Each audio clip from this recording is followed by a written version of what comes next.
मेघना and I'm working as an embryologist at Prime IVF Center. So आज हम बात करेंगे IUI के बारे में। IUI stands for Intrauterine Insemination। ये एक आर्ट टेक्निक है जिसमें हम हस्बैंड का सीमन सैंपल कलेक्ट करके उसे प्रोसेस करके जो हेल्दी फास्ट मूविंग स्पर्म्स होते हैं उसे फीमेल के यूट्रस पे डिपॉजिट कर देते हैं and all this is done at the time of ovulation. अब बिकॉज हम स्पर्म्स को यूट्रस में डिपॉजिट कर रहे हैं फेलोपियन ट्यूब के पास, तो जो oocyte और स्पर्म के चांस है फर्टिलाइजेशन का वो इंक्रीज हो जाता है, जिससे प्रेगनेंसी के चांसेस इंक्रीज हो जाते हैं। नाउ IUI के सक्सेस रेट कितने हैं? इट इज़ अराउंड 10 से 20%। अब किन केसेस में हम IUI रिकमेंड करते हैं पेशेंट को? Number 1, unexplained infertility.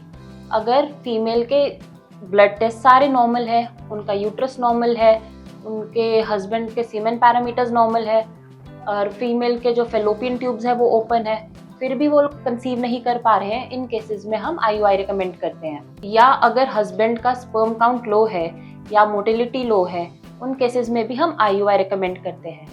अब एक क्वेश्चन है कि कितना स्पर्म काउंट होना चाहिए IUI करने के लिए। So the sperm count, that is total motile sperm count, should be equal or more than 10 million per ml. Post wash or pre wash it should be equal to or more than 5 million per ml. अब कुछ cases में जिसमें sample में कोई sperms नहीं होता, जिसे हम एजोस्पर्मिया कहते हैं, उन केसेस में भी हम with the help of donor semen IUI कर सकते हैं फीमेल पेशेंट में। अब एक और केस जिसमें हम IUI रिकमेंड करते हैं वो है अगर पेशेंट में एनोवुलेटरी डिसऑर्डर है या उनमें इरेगुलर ओव्यूलेशन हो रही है।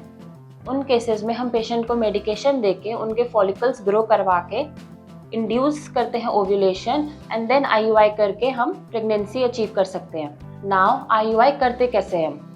IUI करने के लिए हम पेशेंट को डे 2 पे क्लिनिक पे बुलाते हैं, तो हम उनके बेसलाइन अल्ट्रासाउंड करते हैं, हम देखते हैं उनका यूट्रस नॉर्मल है, उनके ओवरीज नॉर्मल है। अगर सब नॉर्मल होता है तो हम उनकी मेडिकेशन या ड्रग्स स्टार्ट कर देते हैं ताकि हम फॉलिकल्स को ग्रो कर सकें। And time to time regular intervals पे हम अल्ट्रासाउंड करके देखते हैं कि फॉलिकल्स कैसे ग्रो कर रहे हैं। जब फॉलिकल्स का साइज अराउंड 17 से 18 mm हो जाता है तब हम उनको एक इंजेक्शन देते हैं जिसे कहते हैं ट्रिगर शॉट। ये इंजेक्शन जो फॉलिकल डेवलप होता है उसे रप्चर करने में हेल्प करता है और वो एग रिलीज हो जाता है। आफ्टर 36 आवर्स हम पेशेंट को बुलाते हैं IUI करने के लिए। एक अल्ट्रासाउंड करके ये भी देखा जाता है कि एग रप्चर हुआ है कि नहीं। नाउ आफ्टर 36 आवर्स हम हस्बैंड का सैंपल लेंगे, उसे प्रोसेस करेंगे एंड देन उस सैंपल को फीमेल में डिपॉजिट कर देंगे with the help of IUI catheter. और ये प्रोसेस बहुत सिंपल है। इसमें बस इस IUI के बाद फीमेल को 15 से 20 मिनट्स रेस्ट करना होता है, उसके बाद वो घर जा सकते हैं। नाउ IUI एक बहुत सिंपल प्रोसेस है, इसमें कोई पेन नहीं होता, कोई एनेस्थीसिया की ज़रूरत नहीं होती एंड सबसे इम्पोर्टेंट चीज़ ये कॉस्ट इफेक्टिव है।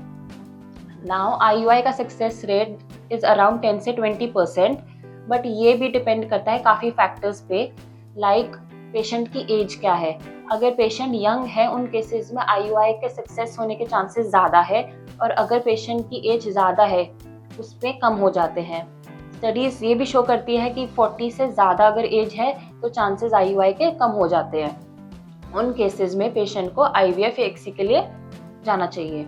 अगला है कि हस्बैंड के सीमेन पैरामीटर कैसा है। अगर सीमेन पैरामीटर सब नॉर्मल है, स्पर्म काउंट मोटिलिटी अच्छी है, तो IUI के सक्सेस ज़्यादा है।